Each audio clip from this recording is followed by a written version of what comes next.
Eh, saya izin sambil duduk aja ya, Dek ya. Soalnya apa namanya?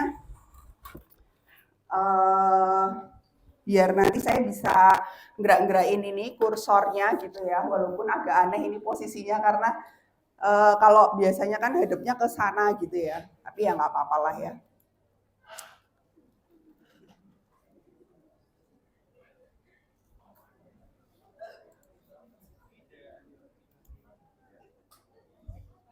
Ini tadi kuliah dari jam berapa, Dek? Oh, dari jam 7.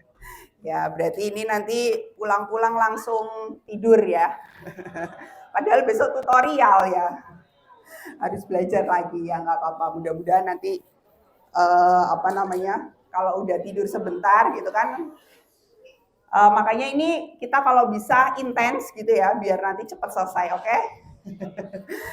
Ya, hari ini kan kita akan mempelajari ya, Dek ya, tentang obat-obat yang banyak digunakan untuk kelainan di sistem muskuloskeletal ya. Jadi nanti ini LO-nya ya.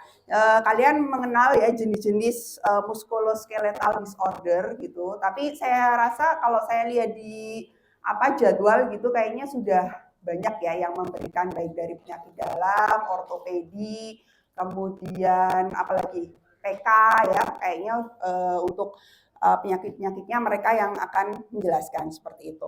Kemudian yang kedua nanti kalian memahami gitu ya jenis-jenis obatnya itu apa aja sih yang sering dipakai gitu. Kemudian memahami indikasi dari pemberian obat. Kemudian nah ini kalau kita ngomongin tentang farmakologi ya jangan lupa farmakokinetik dan farmakodinamik obatnya gitu ya.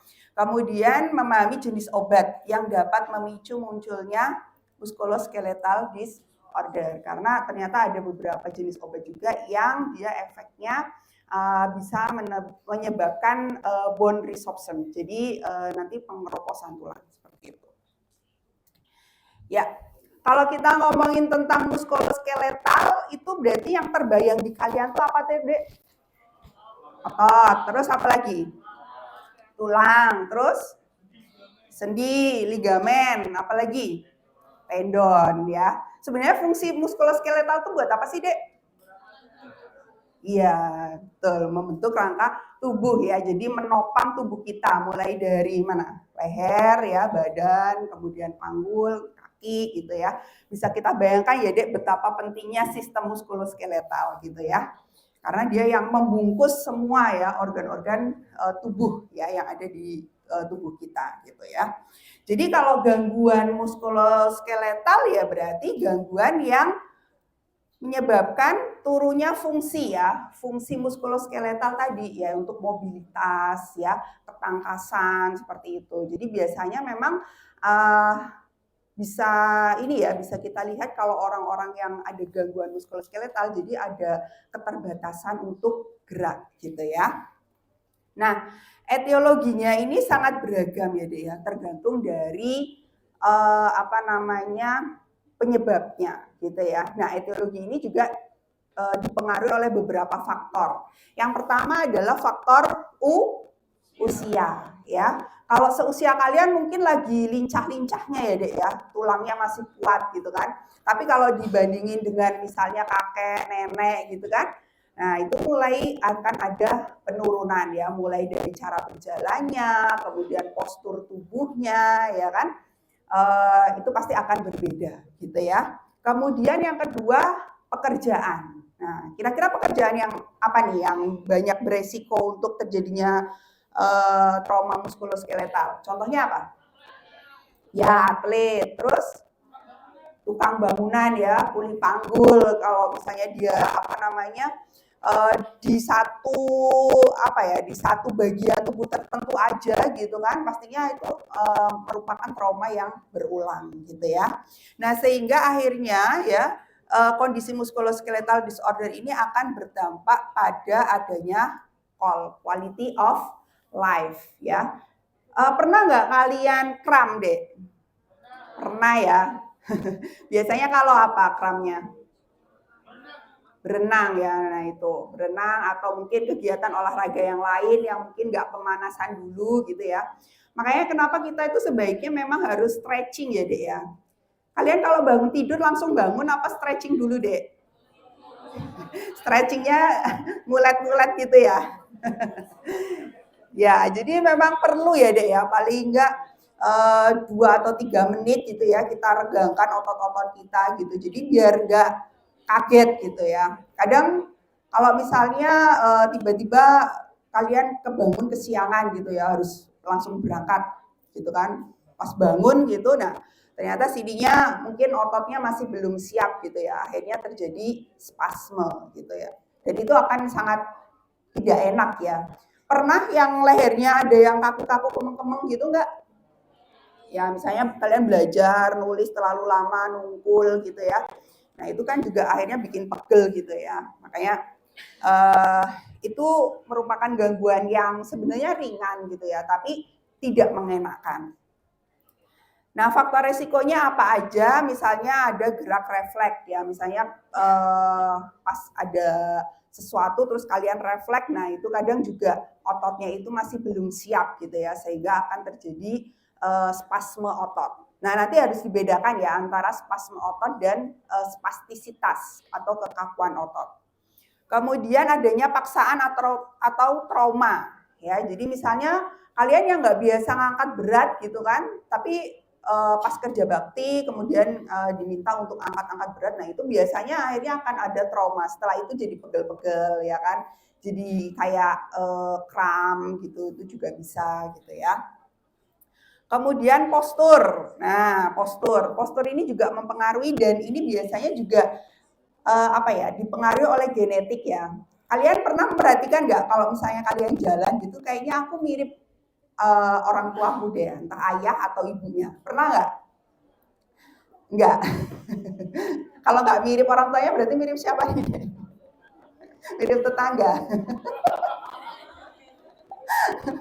Waduh, terus ini yang anaknya sama ini gitu ya. Nah, ya jadi biasanya postur itu mempengaruhi ya, mulai dari cara jalan gitu kan. Nah, atau mungkin kebiasaan ya, misalnya orang-orang yang sering membungkukkan badan seperti ini, nah itu tuh juga nantinya akan mempengaruhi ya untuk memiliki faktor resiko terjadinya muskuloskeletal disorder. Kemudian posisi yang tidak ergonomis yang terjadi secara berulang gitu ya. Posisi yang tidak ergonomis ini juga akhirnya menyebabkan suatu kelainan gitu ya. Saya kalau di tutorial yang bawah yang baru itu kayaknya kurang ergonomis ya Dek ya. Kalian ngerasain nggak? Iya, mejanya ketinggian ya, jadi harus kayak gini gitu kan. Nah setelah itu tuh kayak pinggang bagian belakang ya, apalagi udah ditambah faktor U juga kan, jadi kayak nggak enak aja gitu di sini ya. Makanya kalau mendesain sesuatu ya itu harus disesuaikan dengan postur sebenarnya. Nah, ini adalah klasifikasi dari gangguan sendi ya. Jadi mungkin kalian udah dipelajari di mata kuliah yang lain gitu ya. Ada yang dia sifatnya degeneratif. Kalau degeneratif ini berarti karena apa, Dek? Penuaan ya, biasanya karena pertambahan faktor usia sehingga fungsi dari organ tubuh sendiri itu sudah mulai berkurang ya. Contohnya ada osteoartritis ya. Osteo itu berarti kan tulang, artritis artinya peradangan ya. Jadi peradangan yang ada di tulang gitu. Nah, ini osteoartritis nanti bisa mempengaruhi kondisi anatomi, fisiologi maupun kondisi molekuler yang ada di sendi-sendinya gitu. Sehingga ini biasanya banyak juga gitu ya yang pasien-pasien ini didiagnosis dengan osteoartritis. Kemudian ada yang sifatnya autoimun, berarti artinya imun tubuh menyerang sel-sel yang ada di dalam tubuh itu sendiri gitu ya. Contohnya ada rheumatoid arthritis, psoriatic arthritis, ankylosing spondylitis dan lain sebagainya. Nanti bisa kalian baca. Kemudian ada yang disebabkan karena gangguan metabolik ya. Yang paling sering apa, Dek? GOUT itu karena apa?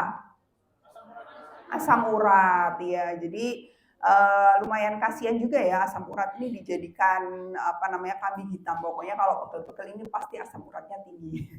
Gitu ya. Jadi ini karena adanya kelainan metabolik. Nanti kita akan bahas gitu ya. Ada juga pseudogout, kemudian chondrokalsinosis.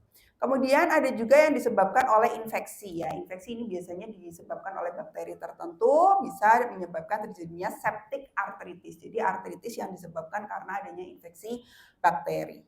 Kemudian bisa karena trauma ya, entah itu jatuh ya ataupun dislokasi, subluksasi ataupun fraktur, itu juga termasuk salah satu kelainan muskuloskeletal. Kemudian kalau yang berhubungan dengan mio ya, otot ya, jadi miopati, ada yang didapat, ada yang herediter ya. Herediter artinya bawaan gitu. Kalau yang didapat misalnya drug induced miopati, jadi disebabkan karena penggunaan obat tertentu ya dalam jangka panjang gitu. Kemudian ada yang disebabkan oleh kelainan endokrin ya, oleh inflamasi misalnya, atau miopati yang disebabkan karena adanya penyakit-penyakit sistemik yang lain ya. Contohnya ada Parkinson, multiple sclerosis dan lain-lain. Kalau yang herediter ini misalnya senilopathies, kemudian kongenital miopati ya, mitokondrial miopati, muscular dystrophy dan myotonik. Nah, ini ya bisa kita lihat di sini ya, gambarnya kelihatan merah-merah ya, Dek ya. Kalau merah-merah berarti biasanya tanda apa, Dek? Inflamasi ya. Tanda inflamasi ada apa aja? Rubor, dolor, kalor, tumor, fungsiolesa ya. Nah, kalau kelainan muskuloskeletal itu biasanya gejala yang paling mencolok itu ya nyerinya itu ya, Dek ya. Jadi pada 60% itu mengalami nyeri kronik. Jadi nyerinya itu ya karena penyakitnya ini berlangsung terus gitu ya. Makanya akhirnya terjadi nyeri kronik ya, yang akhirnya karena nyeri akhirnya ya dia nggak bisa bergerak gitu ya, nggak bisa maksimal gitu geraknya. Akhirnya kemampuan geraknya menurun serta mengganggu aktivitas sehari-hari. Kemudian gejala lainnya ada kelelahan ya, radangan jelas tadi, tanda-tanda radang, ROM ya, range of motion-nya turun, yang misalnya tadinya bisa ngangkat tangan ke atas karena mungkin ototnya sakit atau sendinya sakit, cuman bisa sebagian misalnya seperti itu. Kemudian hilangnya fungsi, kesemutan ya, kekakuan otot dan kelemahan otot. Ini biasanya karena kalau nggak dipakai ya secara terus-menerus dalam jangka panjang, misalnya pada pasien stroke. Nah, kalau stroke kan biasanya banyaknya tiduran ya, Dek. Nah, kalau tiduran kemudian nggak dilatih untuk digerakkan ototnya, akhirnya terjadi kelemahan otot. Daerah yang paling sering yang sebelah mana ini ya leher, bahu, pergelangan tangan, punggung, pinggul, lutut dan kaki ya. Kemudian MSD ini juga berisiko menimbulkan multimorbiditas ya. Jadi angka kesakitannya itu memang tinggi gitu ya akibat dari kelainan ini gitu ya.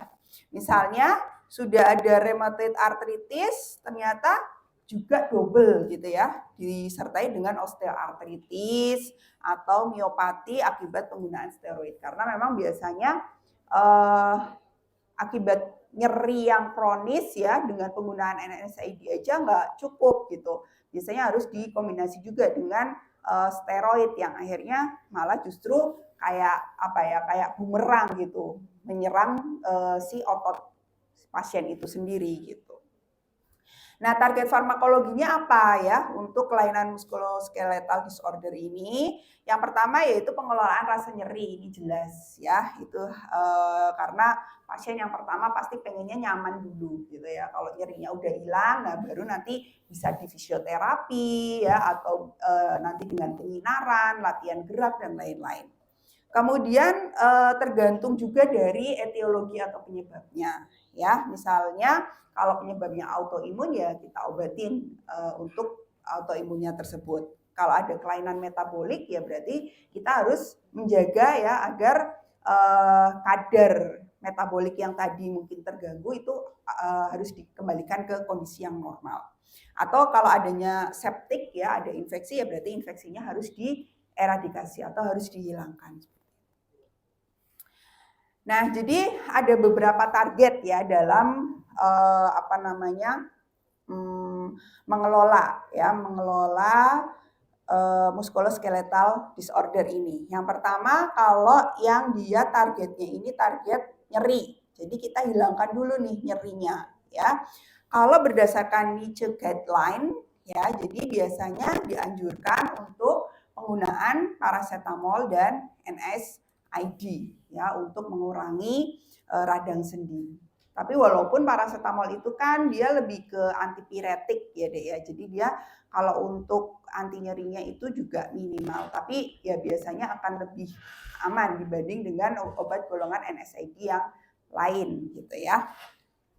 Kemudian kalau ada intoleransi atau kontraindikasi, nah ini biasanya memang ada beberapa pasien yang ada kontraindikasi. Kontraindikasi ini artinya nggak boleh diberikan gitu ya. Misalnya pada pasien yang memang ada riwayat hipersensitivitas ya terhadap obat NSAID ya. Jadi misalnya reaksi alergi gitu kan ya jelas nggak boleh gitu diberikan.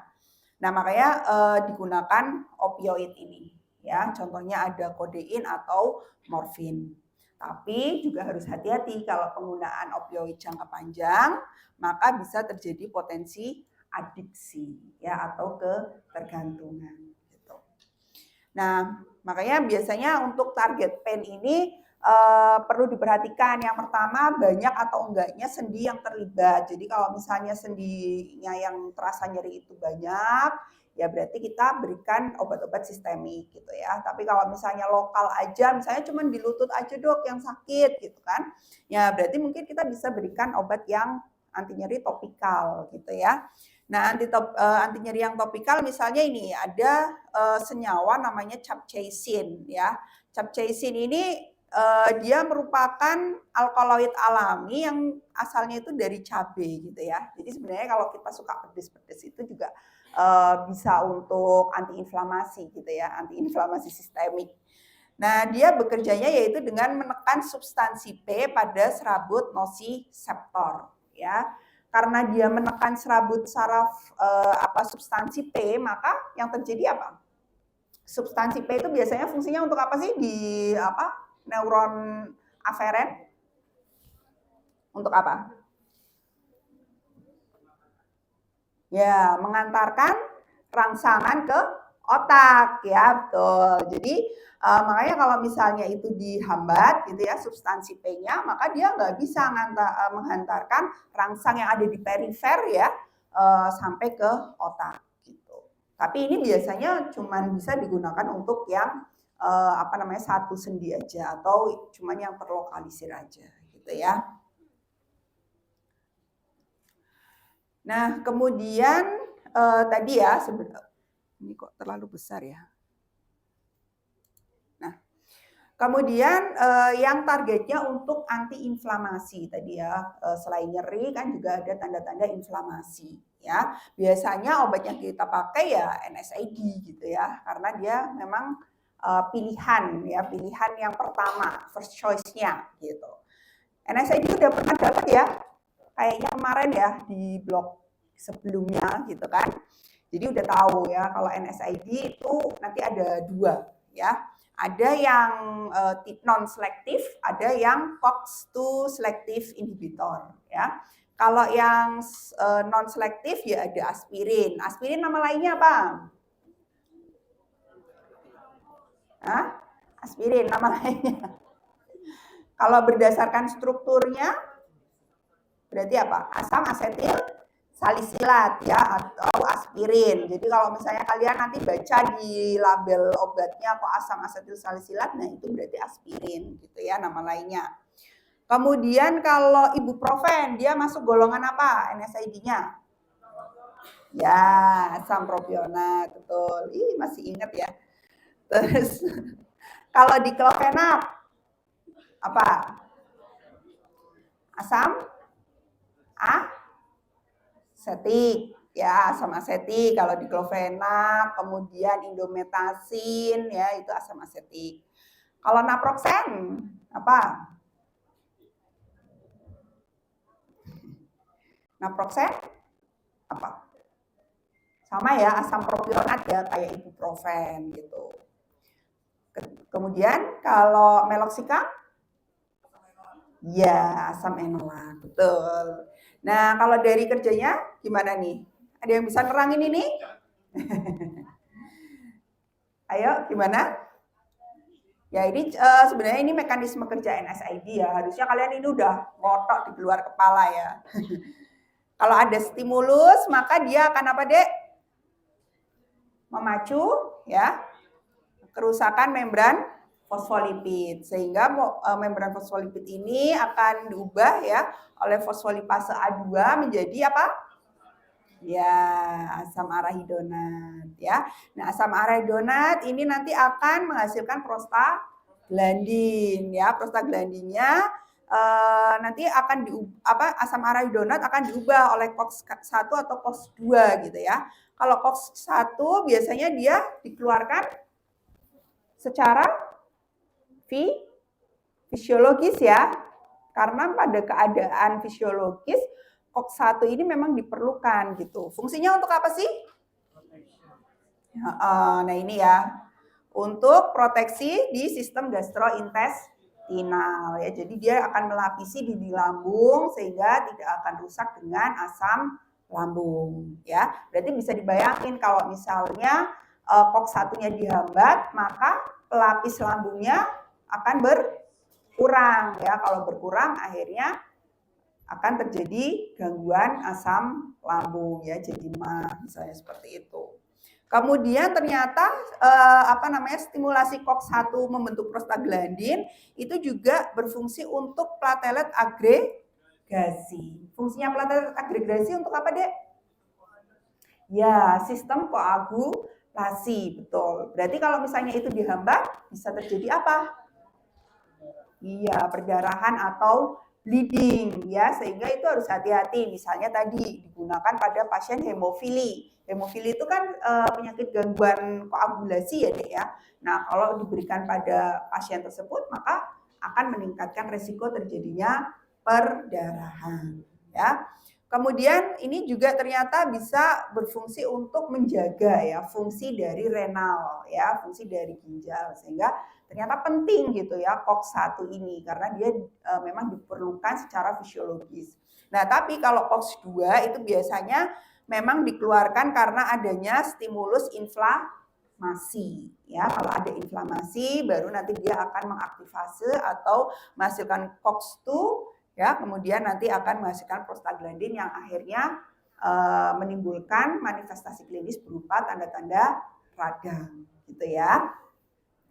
Nah, kalau NSAID tadi ya berarti dia nggak selektif, berarti yang akan dihambat adalah COX-1 di sini dan COX-2 ya.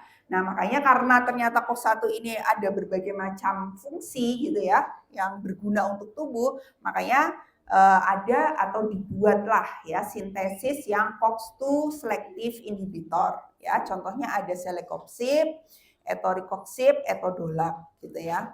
Nah, tapi ini kalau valdecoxib dan rofecoxib ini ternyata sudah ditarik ya dari peredaran. Jadi makanya kenapa kalau kalian belajar farmakologi ya, ini belum tentu nanti slide saya masih berfungsi 5 tahun kemudian gitu ya. Karena kadang obat yang saat ini sudah di-approve ya, sudah disetujui penggunaannya bisa ditarik kembali gitu. Karena ternyata dari hasil farmakoepidemiologi dilihat ternyata dengan penggunaan jangka panjang ini bisa menimbulkan suatu efek samping gitu.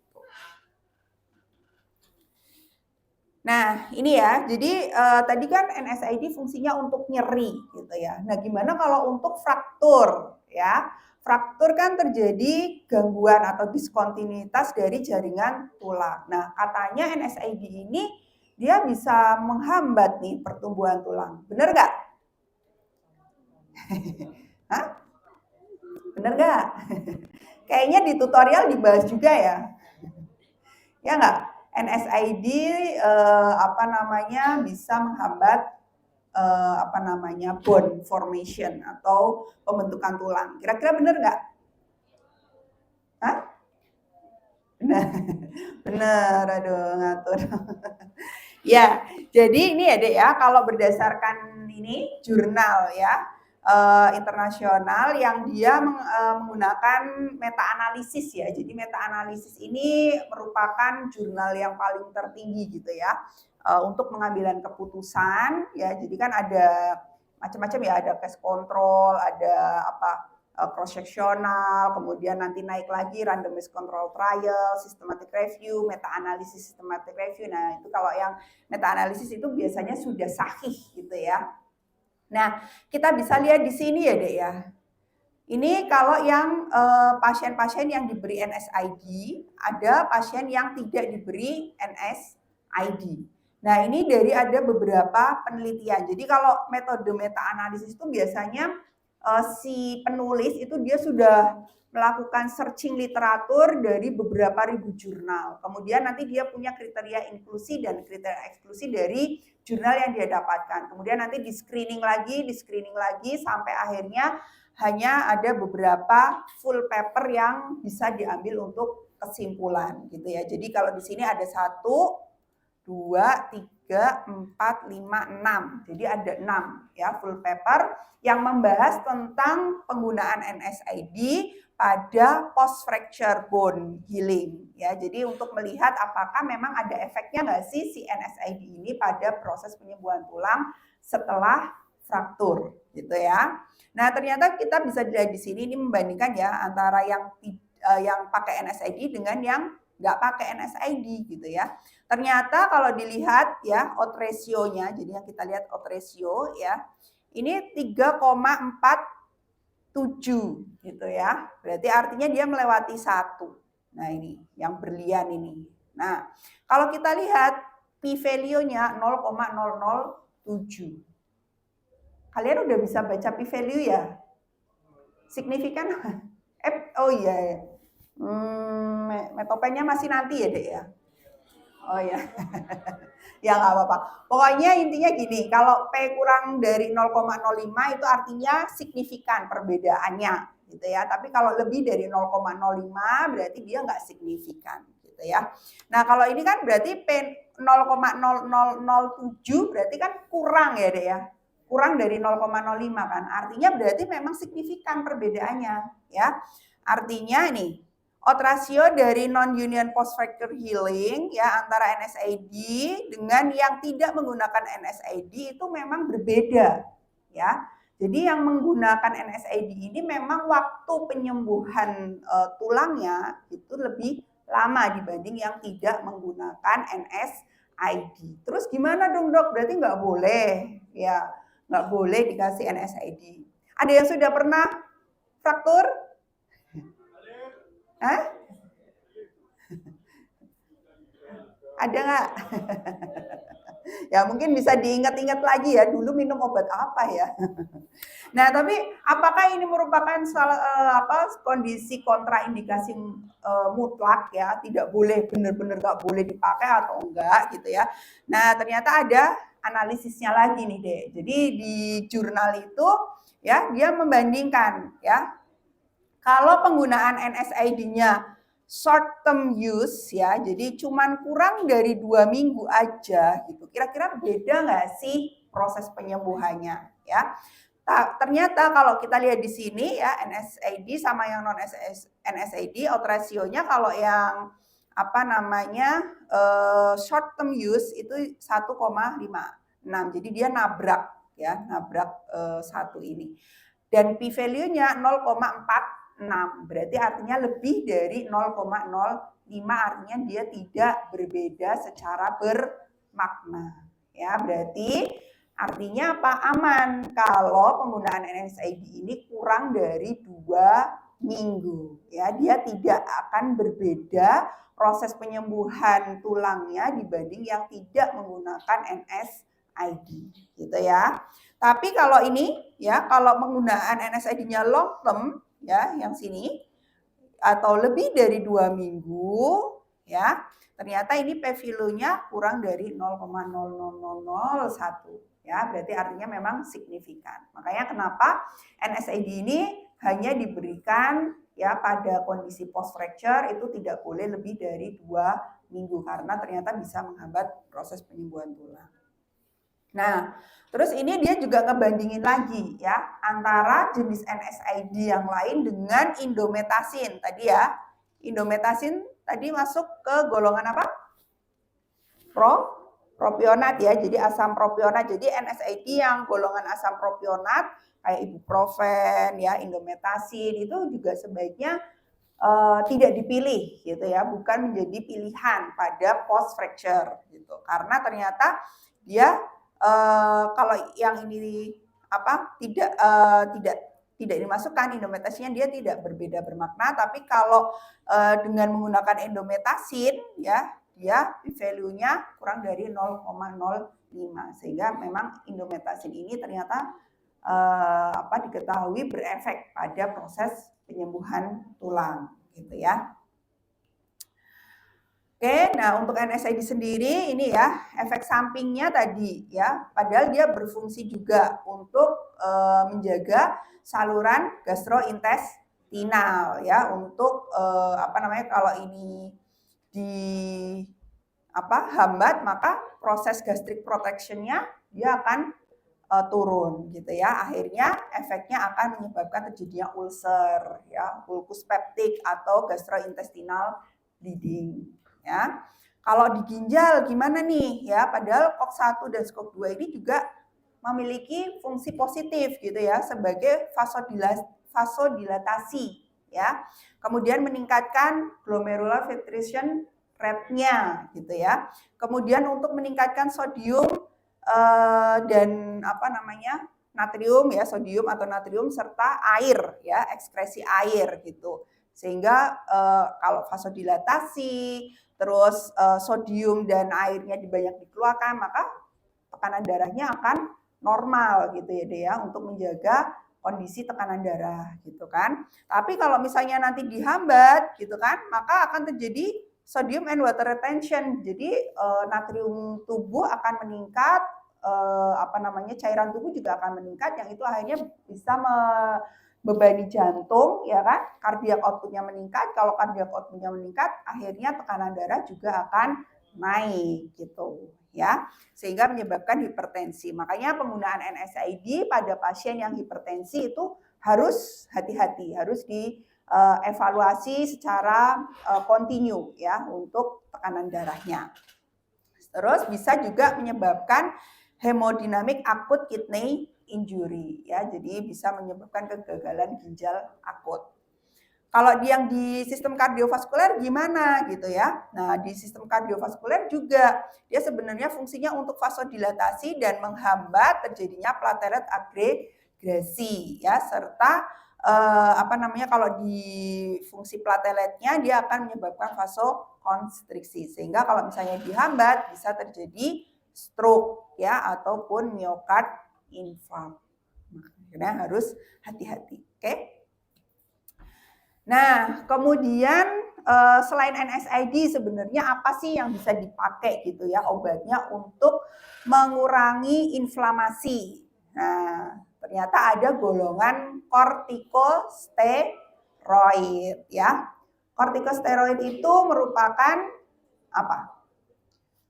Secara normal ya seharusnya tubuh akan menghasilkan hormon kortisol ya deh ya. Dia dihasilkan oleh siapa? Hormon kortisol. Hormon kortisol dihasilkan oleh ya kelenjar adrenal ya. Adrenal artinya berarti di atas renal. Nah, ini di sini ya. Nah, di sini ya. Kelenjar adrenal sendiri nanti ada korteks, ada medula ya. Kelenjar adrenal ini kalau secara fisiologis dia akan menghasilkan hormon steroid ya, nanti ada yang dia perannya glukokortikoid, ada yang perannya mineralokortikoid. Kalau glukokortikoid namanya aja gluko, berarti berhubungan dengan metabolisme glukosa. Kalau mineralo berarti dia akan berhubungan dengan keseimbangan mineral di dalam tubuh gitu ya. Kemudian yang kedua, selain tadi menghasilkan kortikosteroid, juga akan menghasilkan hormon androgen ya. Nah, ternyata obat yang bisa digunakan untuk mengurangi inflamasi yaitu salah satunya selain NSAID juga ada obat-obat golongan glukokortikoid. Jadi kalau kortisol itu kan dia disekresikan oleh kelenjar adrenal ini kan berdasarkan siklus sirkadian, ya Dek ya. Biasanya paling tinggi jam berapa? Ayo, malam apa pagi? Kortisol. Paling tinggi. Kortisol itu biasanya dia akan dikeluarkan ketika ada rangsang apa sih, Dek? Stres ya, biasanya gitu. Nah, dia half life-nya hormon kortisol itu sangat pendek ya, sangat pendek sehingga biasanya kalau untuk pengobatan memang diperlukan kortikosteroid yang sintetis ya, agar half life-nya dia akan semakin panjang lah. Kortikosteroid yang sintetis contohnya apa ya? Ada prednisolon, dexamethasone, triamcinolone gitu ya. Nah, ini biasanya digunakan untuk pengelolaan artropati. Jadi kalau ada sendi-sendi yang memang nyeri ya atau inflamasi gitu, nah bisa dipakai. Efek terapeutiknya dia menghilangkan rasa sakit, untuk antiinflamasi, dan ini imunosupresi ya. Jadi biasanya kalau kelainan sendi yang disebabkan karena autoimun, maka biasanya perlu penggunaan kortikosteroid gitu ya. Tapi efek sampingnya tinggi, bisa menyebabkan terjadinya insufisiensi adrenal iatrogenik. Ya, apa itu? Iatrogenik itu apa sih, Dek? Iatrogenik itu biasanya yang kerusakan yang disebabkan karena adanya zat toksik ya. Nah, ternyata pemberian kortikosteroid ini yang sintetis itu bisa menyebabkan terjadinya insufisiensi adrenal gitu. Nah, bisa kita lihat di sini ya. Jadi kan ini ada aksis ya, HPA aksis. Hipotalamus, pituitari dan adrenal, ya kan? Ingat ya, di fisiologi udah diajarin kan ya, HPA aksis gitu. Nah, jadi kalau di hipotalamus dia akan mengeluarkan CRH. Apa itu CRH? Ya, oke. CRH, corticotropin releasing hormone ya. Kemudian akan mempengaruhi hipofisis untuk menghasilkan ACTH ya. Nah, nanti ACTH ini akan merangsang korteks adrenal sehingga dia akan menghasilkan kortisol gitu. Ini kan normalnya kayak gini ya. Jadi ada peran hipotalamus, CRH, kemudian hipofisis, ACTH, dan korteks adrenal. Nah, tapi ketika kita memberikan ini yang coklat-coklat ini ya, yang coklat-coklat ini adalah obat kortikosteroid dari luar ya, dari eksogen. Ketika kita memberikan obat kortikosteroid, maka ini akan membentuk feedback negatif ya, baik itu ke hipotalamus maupun ke hipofisis gitu, sehingga kelenjar adrenalnya ini menjadi tidak aktif gitu ya, menjadi tidak aktif atau berkurang produksinya. Yang tadinya misalnya 30 mg per hari itu mungkin jadi setengahnya atau 20 kayak gitu ya. Nah, semakin besar gitu ya, semakin besar dosis obat steroid yang kita berikan ini ya, yang coklat-coklatnya ini semakin besar, jadi dosis kortikosteroid yang kita berikan itu semakin besar, maka feedback negatifnya juga akan semakin kuat gitu ya, ke hipotalamus dan ke hipofisis. Akhirnya terjadi atrofi kelenjar atau atrofi korteks adrenal. Nah, kalau udah terjadi atrofi, maka si kelenjar adrenal ini nggak mengeluarkan hormon kortisol lagi gitu secara fisiologis. Nah, takutnya kalau misalnya ternyata kita tiba-tiba menghentikan gitu ya, pengobatan gitu ya, ini menjadi nggak ada gitu ya, nggak dikasih steroid, padahal ini korteks adrenalnya itu belum dilatih kembali untuk menghasilkan kortisol, nah itu akhirnya bisa menyebabkan terjadinya insufisiensi adrenal, gitu ya. Makanya kenapa kalau penggunaan kortikosteroid biasanya nggak boleh di stop tiba-tiba, tapi harus di tapering off, ya, diturunkan secara bertahap dosisnya. Gitu. Kemudian selain tadi NSAID, kemudian obat golongan kortikosteroid juga ada yang menghambat, ya, nerve growth factor inhibitor. Jadi menghambat faktor pertumbuhan dari sistem saraf, ya. Contohnya ada tanezumab, ya. Tapi ini memang belum mendapatkan approval dari FDA. Ini masih dalam proses uji klinis, ya. Makanya kita nanti tunggu. Karena ternyata dari hasil penelitian in vivo-nya, ya, dewan coba, dia bisa menyebabkan osteonekrosis, ya, jadi malah jadi rusak gitu osteonya. Kemudian ada juga yang alami gitu, ya, alami pakai kunyit. Nah, siapa yang suka minum jamu kunyit asam? Nah, itu ternyata kunyit itu bisa juga digunakan sebagai anti-inflamasi, ya, karena di dalam kunyit ada zat aktif yang namanya kurkumin. Nah, kurkumin ini dari hasil beberapa penelitian, ya, dia bisa menghambat beberapa mediator inflamasi, ya, ini seperti COX-2, ya, kemudian 5-lipooksigenase, ya, MMPS, ya, TNF alfa seperti itu, atau NF-κB gitu. Nah, ternyata itu memang berfungsi. Nah, tapi harus hati-hati, ya, penggunaan kunyit dengan obat-obat antikoagulan dan platelet agregasi karena bisa menyebabkan terjadinya bleeding atau perdarahan. Nah, kemudian yang ketiga tadi, ya, kan target terhadap nyeri, target terhadap inflamasi. Nah, yang ketiga target terhadap sistem imun, ya. Tadi kita tahu bahwa ada beberapa kelainan muskuloskeletal yang disebabkan akibat autoimun. Nah, obatnya ada yang namanya DMARD, ya, bukan Dimas, ya.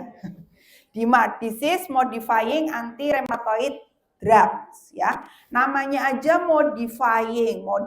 Jadi dia akan memodifikasi gitu, ya, kondisi dari penyakitnya. Kalau yang dia hiper gitu, ya, kalau yang dia sistem imunnya terlalu berlebih, maka DMARD ini akan mensupresi atau menekan sistem imun. Tapi kalau yang akibat penyakitnya ini disebabkan karena adanya supresi sistem imun, maka dia akan menjadi stimulan, ya.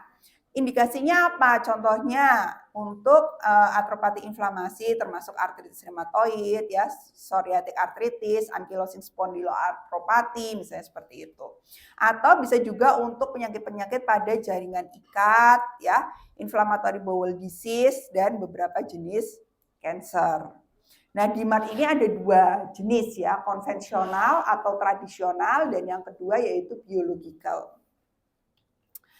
Nah, kalau yang konvensional, ya, ini contohnya ada beberapa macam, ya, ada methotrexate, leflunomid, sulfasalazin, hidrokloroquine, nanti bisa dibaca sendiri, oke?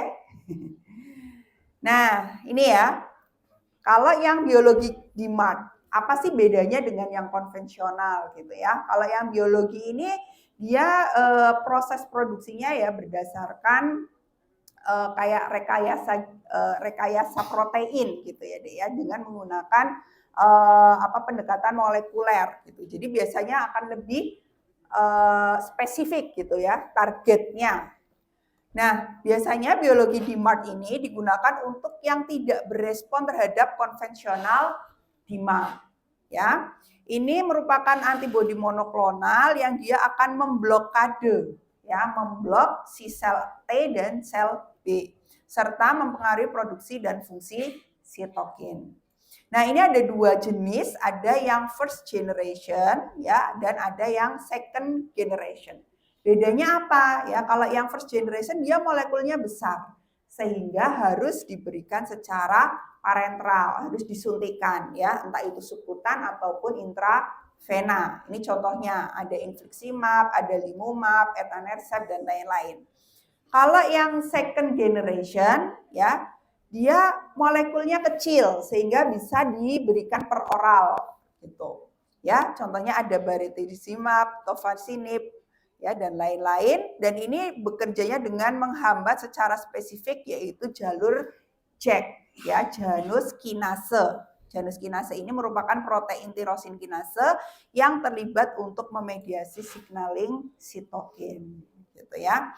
Tapi kalau biologi DMARD ini biasanya harganya lebih mahal, gitu ya, dibanding yang konvensional. Nah, efek sampingnya apa? Efek sampingnya ini lumayan juga ya, deh ya, sehingga harus diperhatikan. Yang paling aman sebenarnya tadi ya, yang hidroksikloroquine ini, ya, dia punya profil keamanan yang terbesar.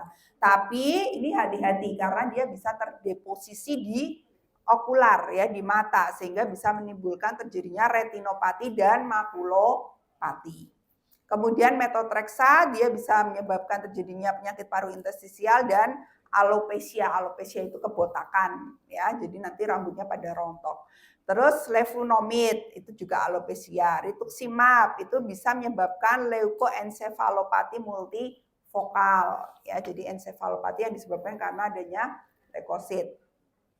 Kemudian ada gangguan gastrointestinal, hepat, dan gangguan sumsum tulang. Yang jarang ada gangguan fungsi jantung, PPOK, pansitopeni, lupus akibat obat, demyelinisasi ya. Nah ini kalau terjadi demyelinisasi sistem saraf itu juga akhirnya efeknya negatif gitu ya. Padahal kan penting ya myelin di sistem saraf itu. Limfoma dan kanker kulit non melanoma.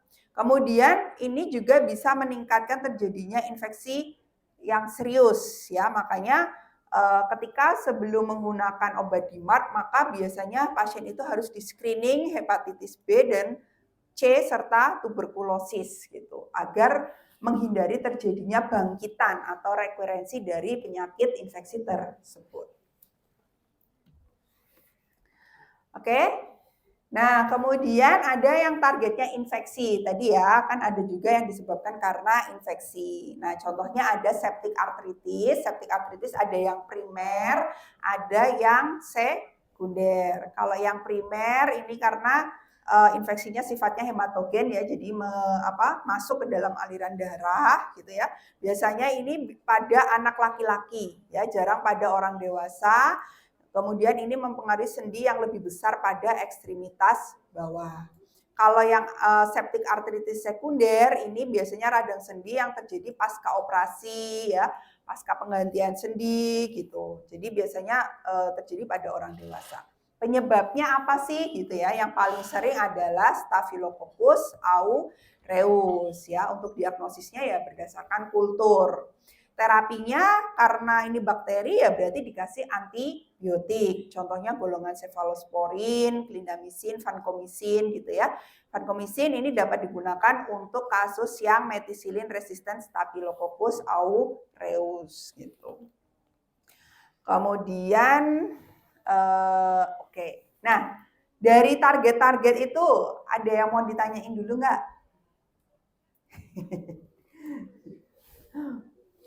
Pusing deh. Ya nanti mungkin ini ya biasanya kalau kayak gini tuh harus dibaca lagi berulang-ulang. Nanti kalau misalnya ada yang bingung, nah mungkin bisa japri gitu ya. Nanti saya jawab lewat japri. Biasanya kalau kayak gini tuh masih, aduh dokter Anti itu nerangin apa sih ya? Nggak mudeng ya. Ya jadi nanti harus dibaca lagi gitu ya. Mudah-mudahan nanti jadi paham. Nah, mungkin kita bahas satu persatu ya Dek ya. Untuk yang musculoskeletal disorder itu penggunaannya seperti apa. Osteoporosis, tahu ya? Apa itu osteoporosis? Pengeroposan tulang. Oke, biasanya terjadi pada apa? Wanita apa laki-laki? Wanita. Kenapa kok pada wanita lebih sering terjadi osteoporosis? Ya, karena penurunan estrogen. Sehingga biasanya kalau perempuannya yang menopause itu resikonya lebih tinggi gitu ya. Nah, osteoporosis tadi ya dibagi jadi dua ya, ada yang mati deh. Oh. Ada. Masih sih.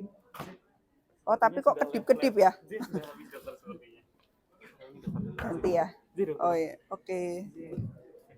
Ya. Oke, mic-nya aja udah lelah ya, apalagi kalian yang dengerin ya. Ya habis ini jajan deh ya. Osteoporosis ya, yuk kembali lagi ke laptop ya. Sebentar lagi ya. Osteoporosis ada yang primer, ada yang sekunder. Yang primer ada yang tipe 1, ada yang tipe 2. Kalau tipe 1 tadi pada wanita yang menopause ya. Kalau yang tipe 2 itu biasanya osteoporosis senilis pada orang-orang yang usianya sudah lebih dari 75 tahun ya. Tapi kalau orang dulu tuh ini ya Dek ya, usia 75 itu masih kuat-kuat ya. Jadi kayak nenek saya. Kalian ada nggak yang punya nenek umur 80-an, 90 gitu? Ada 80 ya, itu kan masih kuat, giginya itu juga masih kuat gitu kan. Nah itu karena apa ya? Karena pola hidup mereka ya, mungkin mereka nggak makan yang junk food ya kan. Terus misalnya ke sawah gitu kan, jalan kaki lah. Kalau kita kemana-mana naik motor atau naik mobil, mager banget, suruh olahraga juga nggak mau. Ini harusnya pas kuliah gini harusnya saya jalan-jalan aja ya, jangan duduk. Nah, kalau yang osteoporosis sekunder ya itu terjadi akibat penyakit lain atau obat-obatan. Nah, ini biasanya obat kortikosteroid, obat anti kejang, obat antasid ini ternyata dia meningkatkan resiko terjadinya pengeroposan tulang gitu. Makanya kalau yang suka mah nih ya, kalau yang suka minum antasid itu juga harus hati-hati ya, jangan sampai terus-menerus. Makanya mah itu harus dikondisikan ya. Nggak boleh terlalu stres, oke?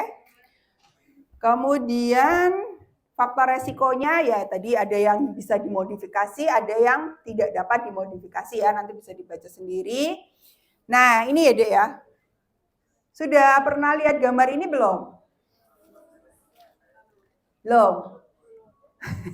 Di kuliah yang lain tentang osteoporosis, patogenesis terjadinya osteoporosis gimana? Belum, ya. Soalnya kalau kita mau ngomongin obat, mekanisme obat, kalian harus tahu dulu ya tentang patogenesisnya. Karena kalau enggak nanti nggak nyambung gitu. Ya, jadi ini penting untuk diperhatikan, oke? Nah, ini keluar nih soalnya di mini quiz, EB. Ya, jadi ini ya Dek ya. Sel-sel tulang kan ada osteoblast ya Dek, ada osteoklas ya. Kalau osteoblast fungsinya untuk apa? Pembentukan tulang. Oke, kalau osteoklas penghancuran tulang. Alhamdulillah, sudah pada pinter. Ya, jadi kalau osteoklas ini kan dia terbentuk dari ini ya, hematopoietic stem cell, kemudian nanti menjadi preosteoklas.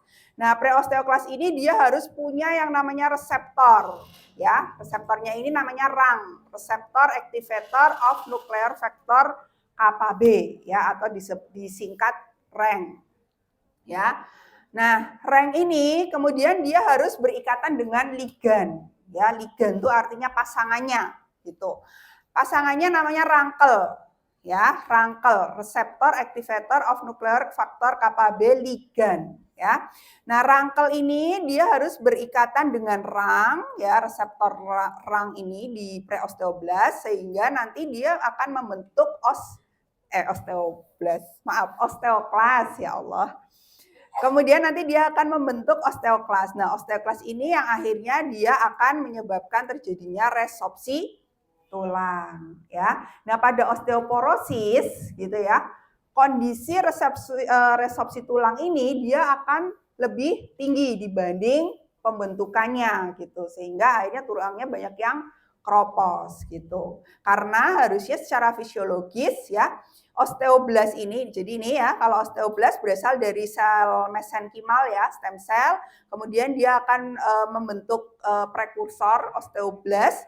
Nah, prekursor osteoblast ini dia akan membentuk rangkel atau OPG. OPG itu osteoprotogerin ya, atau OPG. Nah, OPG ini dia fungsinya untuk menghambat ini nih ya, menghambat ikatan antara rangkel dengan rang gitu. Ya. Sehingga nanti setelah dia terjadi pembentukan prekursor osteoblast akan membentuk osteoblast yang akhirnya akan membentuk bone formation ini gitu ya. Tapi pada kasus osteoporosis tadi ya, ternyata OPG-nya ini juga berkurang gitu. Kalau berkurang berarti kan nggak ada yang menghambat nih. Nggak ada yang menghambat antara rangkel dengan rang gitu ya. Akhirnya osteoklasnya dia yang lebih aktif gitu. Oke? Nah, dari sini ini masih tentang ini ya. Jadi bone formation itu dipengaruhi oleh beberapa hal ya. Tadi kalau OPG ini dia akan menghambat ya bone resorption. Ya, kalau yang mempengaruhi bone resorption tadi ada rangkel ya dan juga adanya PTH. Apa itu PTH? Ya, paratiroid hormon. Paratiroid hormon itu fungsinya untuk apa sih di tulang, Dek? Fungsinya PTH itu apa? Paratiroid hormon. Untuk mengatur apa? Kadar kalsium ya, kadar kalsium. Kalau misalnya PTH-nya meningkat, otomatis kalsium akan banyak yang diambil gitu ya, diambil kalsiumnya dari tulang oleh hormon PTH ini. Kalau kalsium tulangnya kurang ya akhirnya terjadi pengeroposan gitu ya. Oke. Karena nanti obat-obatnya itu akan berpengaruh ke ini ya, ke reseptor dan ke targetnya ini PTH-nya. Nah, ini kalau preventifnya nanti kalian bisa baca sendiri ya. Nah, untuk terapi farmakologinya untuk osteoporosis, jadi ada dibagi dua. Yang anti-resorptif ya, jadi anti-resorptif itu tadi menghambat si osteoklasnya tadi. Kemudian ada yang sifatnya anabolik. Kalau anabolik berarti dia akan memacu proses pertumbuhan tulang gitu ya. Nah, ini ada obat-obatnya, ada bisfosfonat ya, kemudian selektif estrogen reseptor modulator atau apa ini bacanya apa, Dek? Serem, bukan serem ya. Serem, SERM. Kemudian ada estrogen, ada juga denosumab ya. Nah, kita lihat di sini. Kalau yang tadi kalian gambarnya yang tadi udah paham, insya Allah yang di sini gampang banget. Ya, jadi tadi ya, osteoklas, prekursornya osteoklas kan dia punya yang namanya reseptor apa tadi? Rang ya. Reseptor rang ini dia harus berikatan dengan yang namanya apa? Rangkel ya. Jadi nanti setelah dia jadi berikatan dengan rangkel, kemudian dia akan menjadi multinucleated osteoklas, baru terjadi activated osteoklas gitu ya. Nah, obat denosumab tadi ya untuk anti resorptif kan dia berarti menghambat proses resorpsi tulang, ya kan? Nah, ternyata ya denosumab ini dia akan mengikat rangkel ya. Kalau rangkelnya ini diikat, ya berarti rangkel tidak bisa berikatan dengan reseptor rangnya, gitu ya. Itu cara kerjanya. Kemudian kalau yang biposponat, ya dia akan langsung meresap di tulang untuk mencegah terjadinya proses resorpsi. Nah ini yang biposponat yang sini nih, ya. Kemudian kalau yang estrogen, SERMs dan teriparatide itu tadi yang anabolik ya, itu dia akan merangsang osteoblas ya. Dengan dirangsangnya osteoblas maka proses formasi tulang diharapkan dia akan lebih aktif daripada proses resorpsinya. Gitu ya. Gampang ya? Oke, sesimpel itu ya, Dek ya. Nah, untuk treatment guideline-nya nanti silahkan bisa kalian baca ya, ada rekomendasi 1A, ini penggunaan bisfosfonat. Dia direkomendasikan kuat dengan bukti kepastian tinggi, digunakan untuk pengobatan farmakologi awal pada wanita pasca menopause ya, yang didiagnosis dengan osteoporosis primer. Bisfosfonat dia bisa digunakan juga pada pria yang osteoporosis primer, tapi rekomendasinya kondisional, jadi ya tergantung kondisinya gitu ya, dengan bukti kepastian yang rendah, jadi EBM-nya masih rendah gitu ya. Ini kalau yang rekomendasi 2A ini tadi inhibitor ligan rang ya, tadi kayak denosumab kayak gitu ya, denosumab itu juga punya bukti kepastian yang sedang, kemudian kalau pada pria dia bukti kepastiannya masih rendah. Ini rekomendasi 3 kalau menggunakan inhibitor sklerotin atau yang PTH rekombinan ya. Ini juga rekomendasinya masih kondisional. Oke, nanti bisa dibaca sendiri. Ini sebenarnya sama sih ya penggunaan biposponat ini. Contohnya ada alendronat, risendronat ya. Contoh-contoh obat golongan biposponat.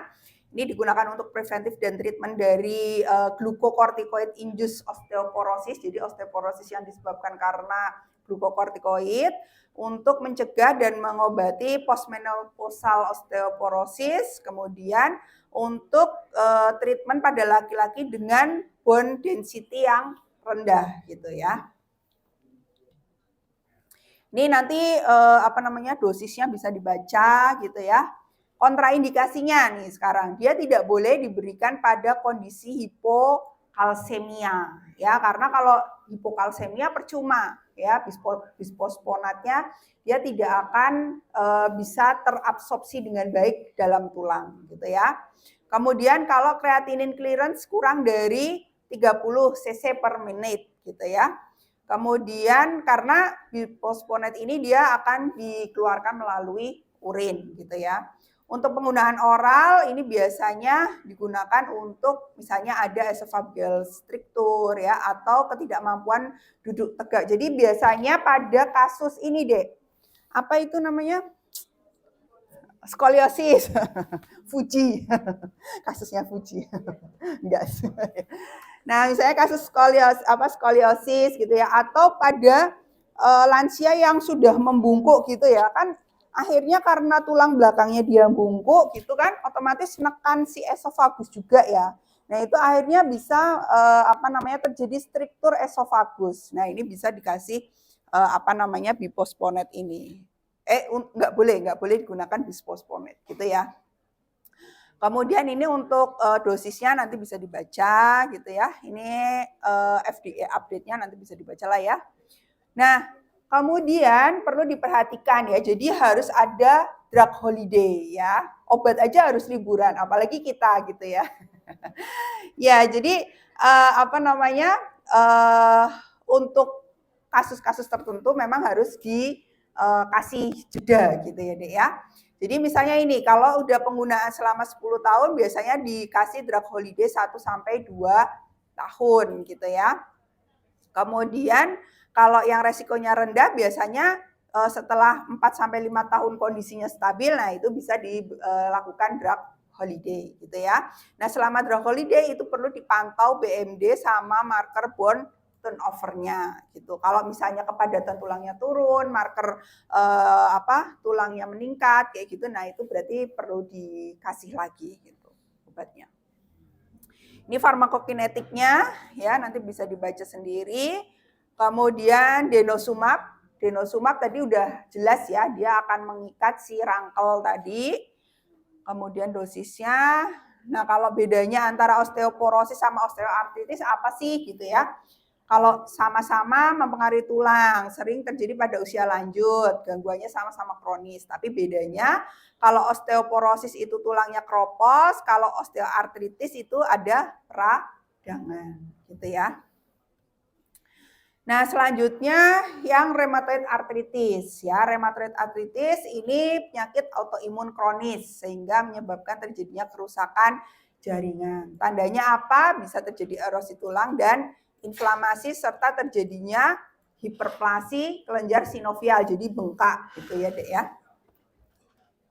Nah, ini patogenesisnya ya, jadi karena adanya reaksi autoimun gitu ya, yang disebabkan karena adanya genetik ya, memang ada genetik predisposisi atau karena ini trigger dari lingkungan juga itu bisa ya, sehingga dia akan mengaktifasi makrofag ya untuk mengaktifasi sel T dan sel proliferasi, kemudian menyebabkan terjadinya respons sistemik inflamasi ya.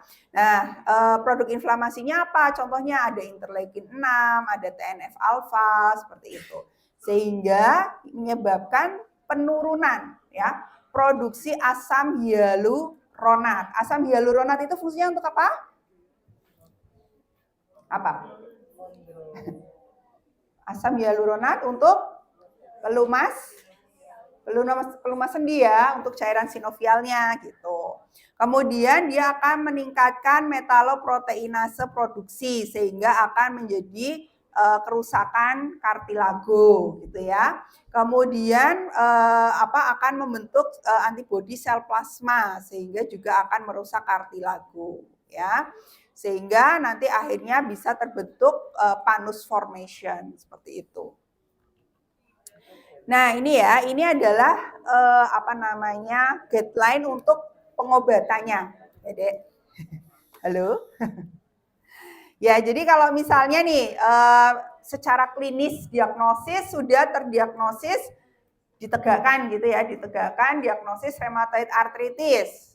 Nah, kalau tidak ada kontraindikasi dengan methotrexate tadi ya, yang DMARD yang konvensional, maka mulai dulu dengan methotrexate bisa dikombinasikan dengan short term glucocorticoid ya. Kemudian nanti dilihat perkembangannya setelah 3 bulan dan apakah setelah 6 bulan membaik atau enggak gitu ya. Tapi kalau ada kontraindikasi dengan methotrexate maka bisa digunakan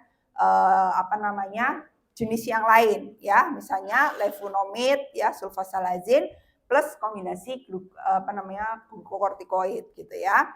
Nanti dilihat kalau dia efeknya bagus maka continue, dilanjutkan pengobatannya ya, dan kemudian dilakukan pengurangan dosis ya secara bertahap gitu. Tapi kalau ternyata enggak, hasilnya enggak bagus ya, masuk ke fase 2.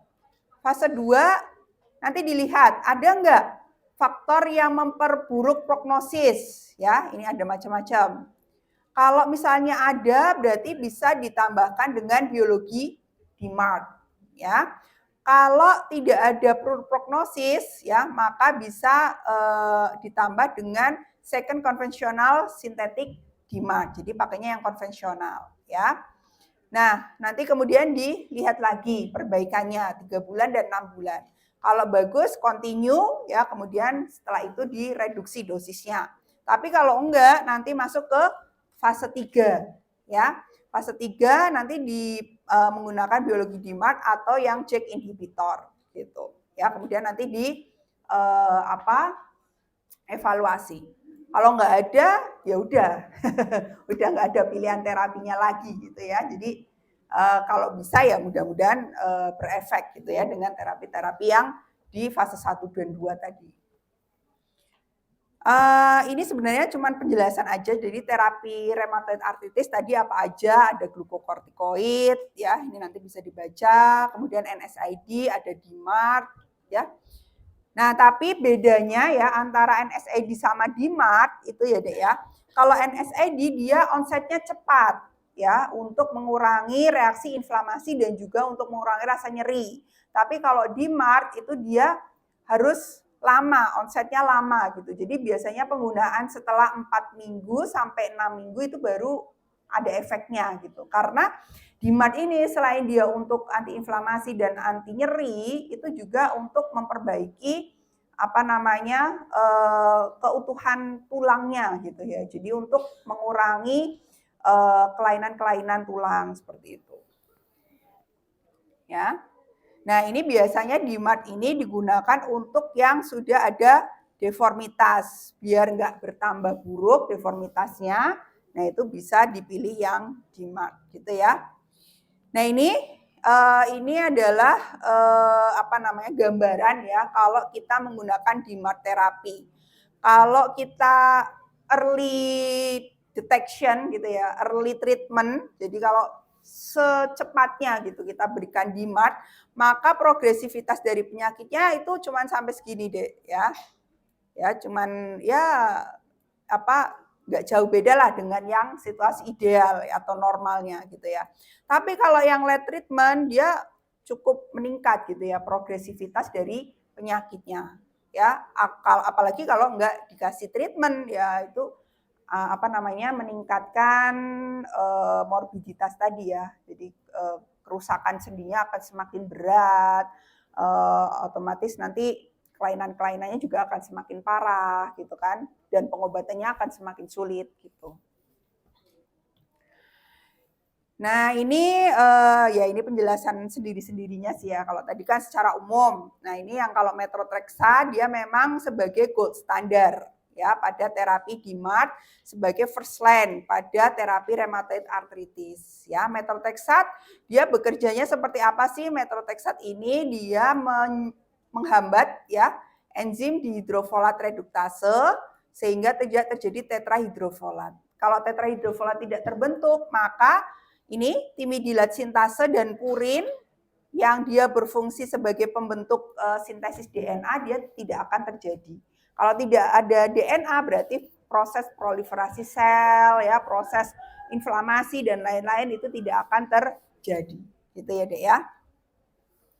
Kemudian ini farmakokinetiknya nanti bisa dibaca sendiri. Kemudian hidrokloroquin ya, ini mekanismenya ya sebenarnya hampir mirip gitu ya, menstabilkan enzim lysosomal activity, kemudian mentrapping free radikal bebas atau sebagai antioksidan ya. Kita tahu ya kalau misalnya proses inflamasi itu kan dipengaruhi oleh adanya ROS ya. ROS itu atau oksidan sendiri itu akan memperburuk terjadinya inflamasi sehingga dia bekerja sebagai antioksidan. Kemudian mensupresi sel limfosit T ya, kemudian menghambat sel kemotaksis leukosit seperti itu. Nah, nanti ini tadi harus hati-hati penggunaannya karena bisa menyebabkan deposisi di kornea dan menyebabkan terjadinya retinal damage gitu ya. Oke, nah ini mungkin kesimpulan dari rheumatoid arthritis ya, kalau penggunaan belum selesai ya. Kalau yang rheumatoid arthritis kalau dikasih glukokortikoid itu terlalu toksik ya, biasanya digunakan untuk yang parah gitu kan. Kalau NSAID biasanya untuk nyeri akut, sifatnya cepat tetapi tidak bisa menstop deformitas gitu kan. Tapi kalau yang DMARD dia bekerjanya lambat tetapi dia bisa mencegah terjadinya deformitas gitu ya. Oke, lanjut gout arthritis tadi ya, karena peningkatan asam urat. Oke, ini udah tahu ya.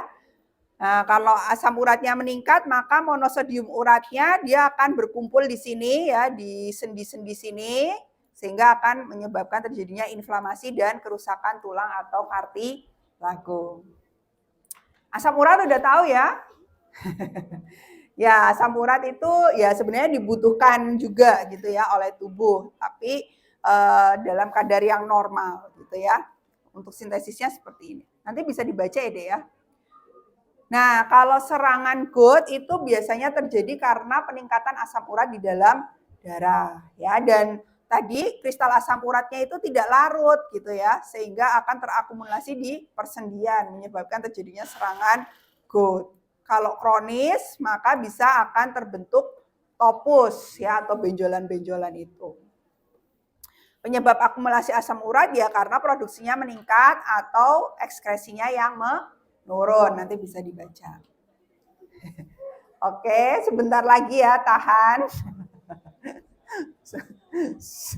Ya, biar nggak kejar-kejaran nih suara saya sama kalian ya.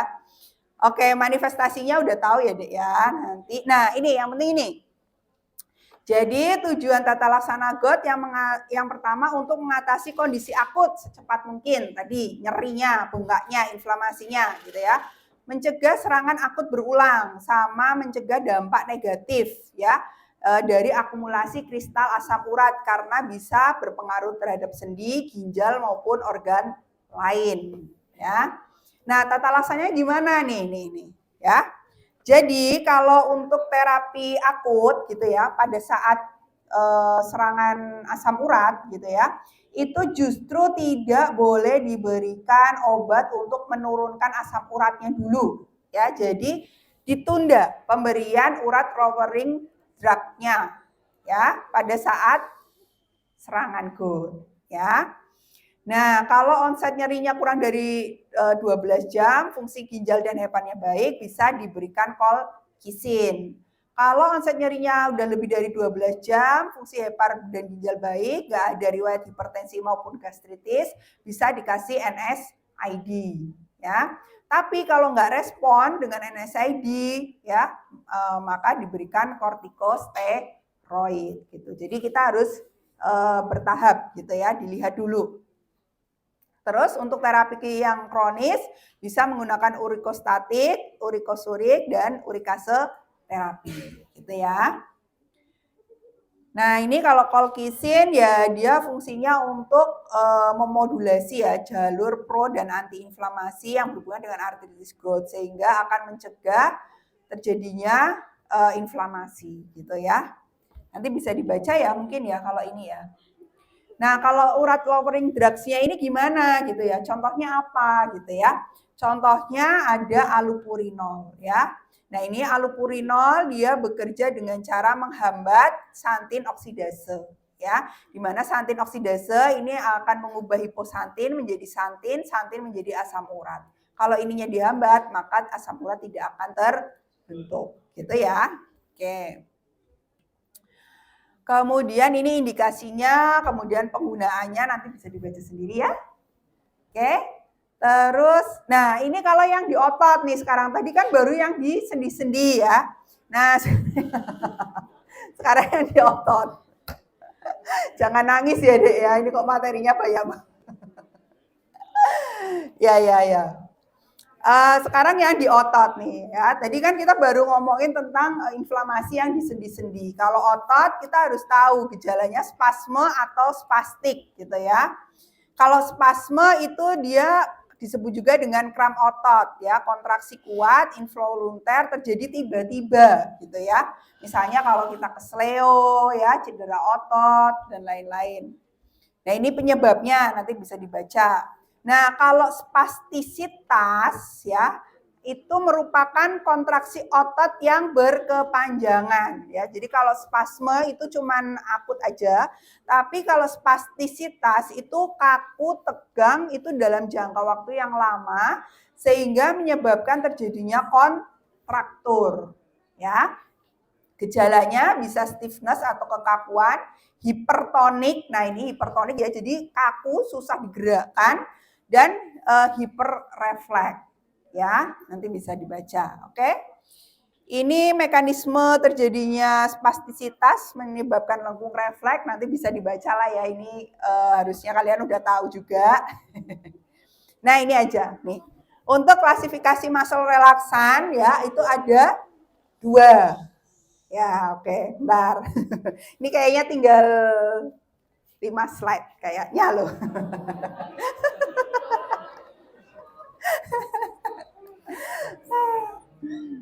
Nah, 5 slide kali berapa gitu ya. Nah, ada yang oke, sebentar tahan. Ya, ini ada yang agen spasmodik ya, atau ada agen spastisitas. Nah, ada yang dia bekerja di antaranya. Contohnya ada diazepam dan tizanidin. Nah, kita lihat ya di sini ya. Nah, ini kalau baclofen tadi ya, baclofen kan antispastisitas dan trolen antispastisitas. Jadi ini saya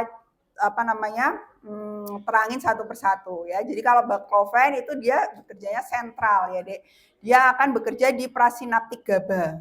Nanti kalau ini bisa dibaca sendiri ya. Yang penting kayaknya yang ini. Ini dantrolen juga dia pelemas otot gitu ya. Efek sampingnya juga harus hati-hati. Nah, tizanidin juga ya, dia bekerja sebagai agonis ya. Agonis sentral alfa 2 adrenergic sehingga dia akan menghambat presinaptik motor neuron ya tanpa berefek langsung pada saraf skelet. Nanti ada gambarnya. Kayaknya saya nerangnya di gambar aja ya. Kalau yang ini bisa dibaca sendiri ya, Dek. Insya Allah nanti paham. Kalau nggak paham ya searching dulu. Kalau nggak searching tetap nggak paham baru japri ya. Terus, nah ini aja. Oke? Ya, fokus ya ini ya, kesini ya. Nah, tadi kan kita ngomongin tentang muscle relaksan ya.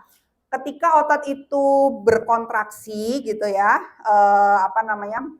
berkontraksi yang secara patologis, maka dia akan menyebabkan terjadinya spasme otot, ya, spastisita ataupun spastisitas seperti itu. Nah, kita kan tadi pengennya merilekskan kembali ya, yang tadinya tegang jadi rileks, gitu kan, Dek. Nah, ini ada beberapa obat yang berefek di situ, ya. Ini bisa kita lihat di sini. Jadi ini adalah otot, ya, toh, Dek. Ini otot. Kemudian ini ada saraf, ya toh, saraf apa? Aferen ya, aferen. Kemudian di sini ada saraf yang di jalur kortikospinal, ya. Jadi ini ada di di sistem saraf pusat ya, di korda spinalis, ya. Nah, kemudian ini juga ada inhibitory interneuron gitu. Nah, ketika ini bekerja gitu ya, maka akan menyebabkan terjadinya kontraksi otot. Nah, ternyata kerjanya gimana ini kalau diperbesar ini jadi seperti ini ya, yang ini kotak kecil ini kalau diperbesar seperti ini. Jadi ini ya di saraf kortikospinal pathway ya, ini kan ada reseptornya ya, reseptor alfa 2 sama ada reseptor GABA A ya. Ini kalau yang di presinap ya. Nah, kerja obat tizanidin ya, dia sebagai alfa 2 agonis. Jadi dia sebagai ligannya. Dia akan berikatan dengan reseptor alfa 2 menyebabkan terjadinya penurunan uptake dari kalsium ya. Jadi kalsium nggak bisa masuk gitu karena si tizanidin ini sudah berikatan dengan reseptor alfa 2 gitu. Nah, kalau nggak bisa, kalsium tidak bisa masuk, maka ini akan menghambat pelepasan glutamat, di mana kita tahu ya, glutamat itu kalau secara fisiologis dia akan masuk gitu ya. Akan masuk ke dalam sel, kemudian melalui ini ya, port entry-nya untuk menyebabkan terjadinya potensial aksi sehingga dia akan berkontraksi gitu ya. Nah, kalau glutamatnya ini dihambat, berarti dia nggak bisa masuk ke sini dong. Berarti potensial aksinya terjadi nggak? Nggak. Kalau nggak terjadi, maka tidak terjadi kontraksi otot. Makanya dia rileks gitu ya. Itu kalau yang tizanidin. Kalau yang baclofen itu ada dua, ada yang bekerja di presinap, ya ini di sini, ada yang bekerja di postsinap. Kalau di presinap dia juga sama untuk menurunkan kalsium uptake, ya. Kalau kalsium uptake-nya turun, maka glutamat juga akan turun atau tidak akan dikeluarkan, gitu ya, tidak akan rilis. Kalau yang di postsinaptik, nah dia akan meningkatkan ya kalium efflux. Kalau kaliumnya keluar ya, ion positifnya keluar, kalsiumnya dia akan masuk sehingga terjadi hiperpolarisasi. Kalau hiperpolarisasi potensial aksi juga tidak akan terjadi. Gitu ya. Itu kalau yang baclofen. Kemudian kalau obat-obat yang benzodiazepin. Nah, benzodiazepin itu sebenarnya obat untuk anti-ansiolitik, jadi ya, untuk anti cemas. Itu juga sama, dia fungsinya untuk meningkatkan klorida, ya, masuknya ion klorida ke dalam neuron postsinap sehingga nanti potensial aksi bisa dihambat, gitu ya. Kemudian kalau dantrolen ini dia akan memblokade ryanodin reseptor yang ada di otot ya, sehingga kalsium dari retikulum sarkoplasmik yang ada di otot dia turun sehingga tidak terjadi kontraksi. Seperti itu. Oke? Paham ya? Ya. Oke. Ini orpenadrin ya sama, nanti bisa dibaca sendiri. Metokarbamol itu juga sama ya, nanti bisa dibaca sendiri. Kemudian karisoprodol juga, nanti bisa dibaca sendiri lah ya.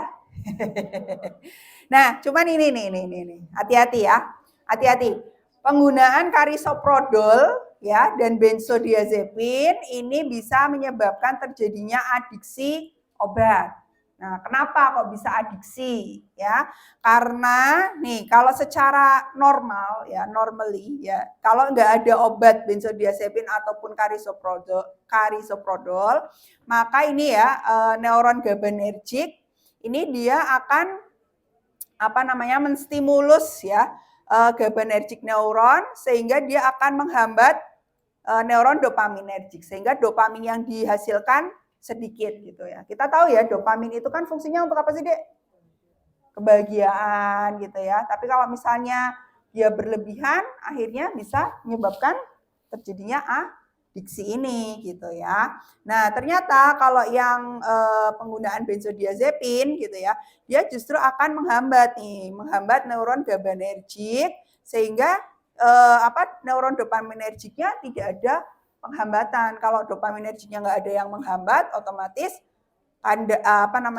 produksi dopaminnya dia akan meningkat yang akhirnya menyebabkan terjadinya adiksi gitu ya.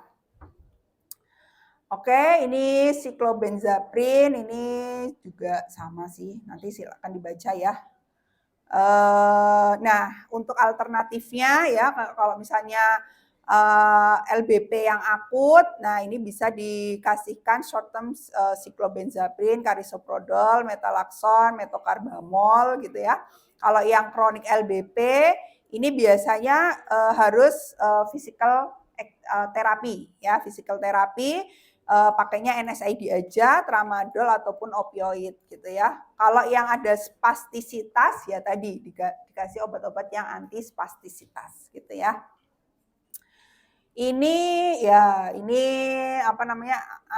efek samping ya sama interaksi, nanti bisa dibaca sendiri aja. Nggak usah. Nah, kalau obat-obat yang menyebabkan tadi kelainan muskuloskeletal, ada obat diuretik ya. Ini karena adanya ketidakseimbangan elektrolit sehingga bisa menyebabkan spasme otot seperti itu. Kemudian obat-obat neuroleptik dan beberapa antiemetik seperti metoclopramid dia juga menyebabkan terjadinya distonia akut.